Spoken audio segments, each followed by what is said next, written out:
हरे कृष्णा। तो आज हम इस एपिसोड में जो गंगा माता है किस तरह से यह नीचे के लोक में प्रवेश करती है उसके बारे में हम देखेंगे। तो जब गंगा का और एक नाम है रूपांतर वहिनी। रूपांतर मतलब यह एक तरीके से रूपा अंतर वहिति। रूप मतलब अदृश्य स्थान, अदृश्य मतलब दृश्य फॉर्म, वहिति मतलब वहन करती है। तो जब यह 4 डायरेक्शन में चलती है तो अचानक ये अदृश्य हो जाती है। तो उसके बारे में हम थोड़ा सा आज जानना चाहेंगे।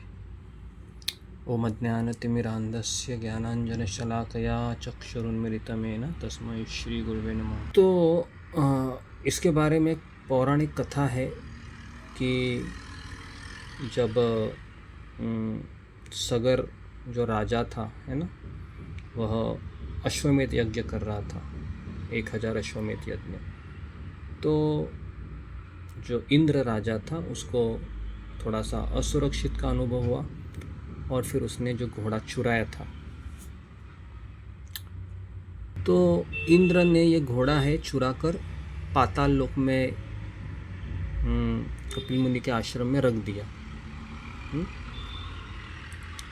तो हम सबको पता है कि राजा सगर के 60,000 पुत्र जब घोड़े को ढूंढते ढूंढते ढूंढते पाताल लोक में गए थे, तो वहाँ पर कपिल मुनि तपस्या कर रहे थे और उनकी तपस्या में बाधा होने के कारण उन्होंने अपनी आँखों से निकली हुई अग्नि से सगर राजा के 60,000 पुत्रों को भस्म कर दिया है ना। आप देख सकते हो उस चित्र में भी, यहाँ पर उनके जो स्कल है ना, दिखाई दे रहे हैं।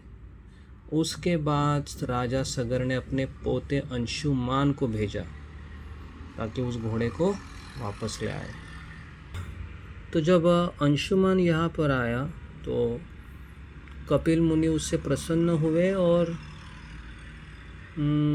कपिल मुनि ने कहा कि अगर तुम चाहते हो कि तुम्हारे इन 60,000 पूर्वजों का उद्धार हो तो तुम्हें गंगा को पाताल लोक में लाना पड़ेगा।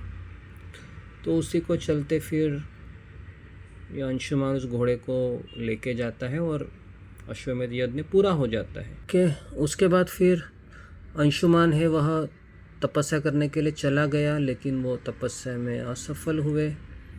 फिर उसका पुत्र दिलीप भी तपस्या करने के लिए चला गया ताकि गंगा को पाताल लोक में ला सके, लेकिन वो भी असफल हुए।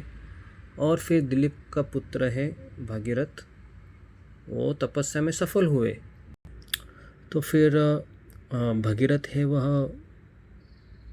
सफल हुए और फिर गंगा माता पाताल लोक में आने के लिए तैयार हो गई। लेकिन गंगा माता ने कहा कि मेरा प्रवाह इतना तेज़ है कि मेरे प्रवाह को अगर पृथ्वी पर अगर आओगे तो पृथ्वी में बहुत सारा नुकसान हो जाएगा है ना।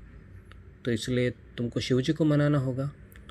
तो भागीरथ शिव जी को प्रसन्न करते हैं ताकि वो उस प्रवाह को अपने जटा में धारण कर सके। और आप सबको पता है वो कथा कि गंगा माता फिर शिव जी के जटा में धारण हो जाती है। और जब इतने सुंदर जटाओं में वह इतनी अपने आप को संतुष्ट का अनुभव कर रही थी, फिर उस जटा को शिव जी एक पत्थर पे जोर से पटकते हैं तो फिर गंगा का प्रवाह आ जाता है जी। तो शिव जी यह वहाँ पर जो कैलाश पर्वत है ना, एलाव्रत वर्ष के पास, तो वहाँ पर फिर वो अपनी जटा पे धारण करते हैं। और फिर वह, क्योंकि ये जो फोर्स है ना, ये माउंट मेरू से आ रहा था, आप सोचो है ना, इतना 18,000 योजन ऊंचाई से अगर वो पानी गिरता था तो पूरा जम्बूद्वीप को दरार पड़ सकती थी, भारत वर्ष को तो छोड़ ही दो। तो इसलिए फिर वो फिर गंगा माता आती है ऐलावर्त वर्ष से बहते बहते फिर वो लवण सागर को मिलती है और फिर लवण सागर के नीचे से वह पाताल लोक में प्रवेश करती है और फिर पाताल लोक में जो 60,000 चाचा होते हैं, अंकल होते हैं, जो उनके रिश्तेदार होते हैं, उनका उद्धार हो जाता है। तो इस तरह से ये गंगा माता की अवतरण की कथा है। तो इस एपिसोड में हमने आपको बता दी। और फिर ये हमारे यहाँ पर देवप्रयाग में यह अलकनंदा और भागीरथी दोनों नदियों का संगम होता है और इस तरह से ये फिर हरिद्वार ऋषिकेश से बहती हुई फिर पश्चिम सागर में ये मिल जाती है। किस तरह से ये अलकनंदा बहती है आप देख सकते हो। तो यहाँ पर अलकनंदा का पानी है बाद में अदृश्य हो जाता है और फिर भागीरथ का पानी है वह उसी कलर में वो फिर आगे जाता है हरिद्वार ऋषिकेश। तो यहाँ पर हम रुकते हैं। तो गंगा माता के हमने 2 एपिसोड बनाए। तो उसमें हमने एक में उसका प्रवाह के बारे में चर्चा की पार्ट 1 में। यहाँ पर हमने कथा को बताएं ताकि ये समझ सके कि किस तरह से ये जो गंगा का पानी है, माता गंगा का भागीरथी, यह कारण सागर का जल है। हरे कृष्णा, दंडवत प्रणाम। श्रील प्रभुपाद की जय।